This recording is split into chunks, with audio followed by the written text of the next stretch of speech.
श्री स्वामी समर्थ. बघा, गणपती बाप्पांचं विसर्जन झालं.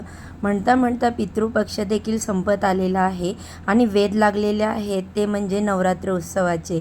हिंदू धर्मामध्ये नवरात्र उत्सवाला अतिशय महत्त्व देण्यात आलेले आहे.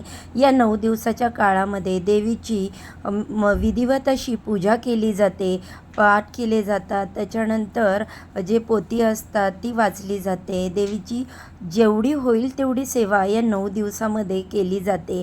अखंड दिवा लावला जातो. तो 9 दिवस तेजत राहावा याची देखील काळजी घेतली जाते. तर बघा, नवरात्रीच्या या 9 दिवसामध्ये काही नियम जे आहेत ते आपल्याला चुकूनही मोडायचे नाहीत किंवा महिलांनी अशा गोष्टी पाळायच्या आहेत ज्यामुळे माता दुर्गेचे आशीर्वाद आपल्यावरती आणि आपल्या घरावरती सदैव राहतील.